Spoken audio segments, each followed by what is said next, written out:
Yeah, the typical morning routine for me is a little bit irregular because of my line of work, but generally I wake up at 7 a.m.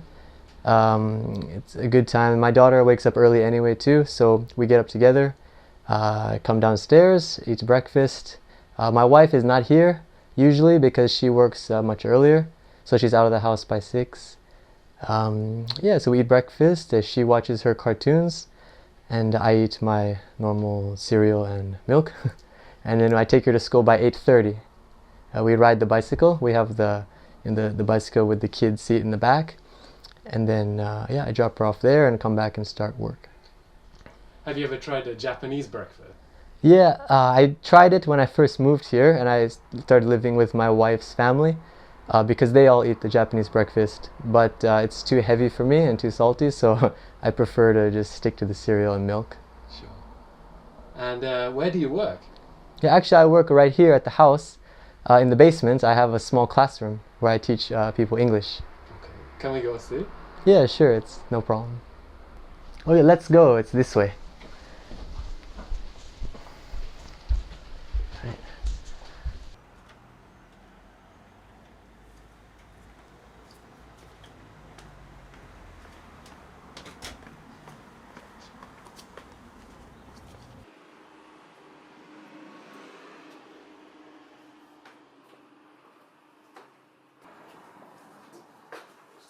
I can get the shoes up.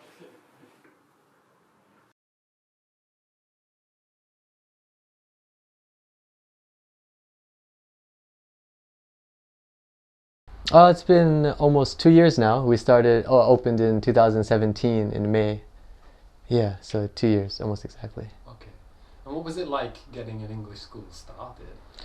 Yeah, it was took a lot of work to just prepare the space first and foremost. Like it used to be storage, this area, so we had to clean out all the old furniture and the boxes. It took a lot of time, maybe a few months. And then once we did that, we just had to find the students. So it also took time. Maybe the first few months was really slow, but eventually more people started coming. Yeah. How did you go about finding students for the school? Yeah, so actually I'm really lucky because this house on the street outside, a lot of people go by every day.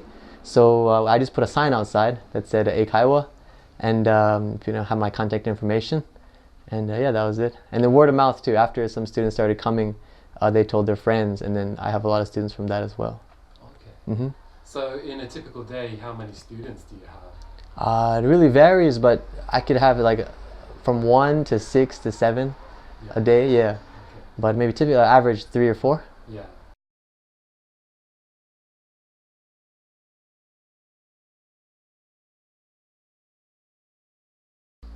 Yeah, it's an interesting question because definitely it's the easiest way to come and live in Japan. So I knew if I wanted to come and live here, I would probably have to teach English.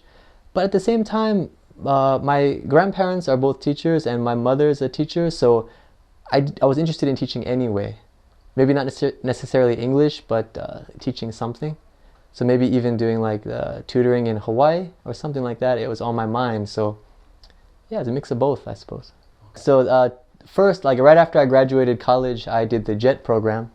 I did it for 2 years, and that was in Okinawa. Yeah, so and after I finished those 2 years, I was teaching at a high school in Okinawa, two high schools. After that, I came here and then switched to the private side, Eikaiwa business side. I did that for a year, about a year, and then opened my business here.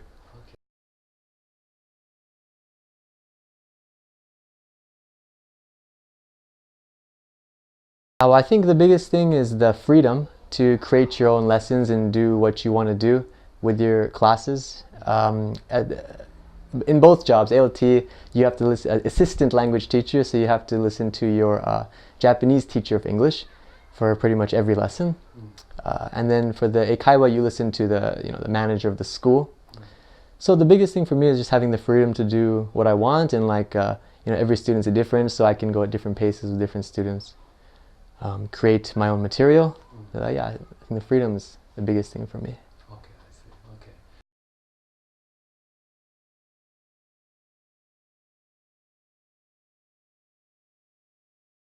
Okay. Yeah, yes, she does. Although she probably doesn't want to have any role at all. It's a little bit stressful for her, but she handles all the emails with the people that can't speak English, and they'll email in Japanese. Yeah. So in those cases, I need my wife to translate for me, and we have to talk about how to reply. Okay. Yeah, so she does that part. Yeah. And I guess also the accounting.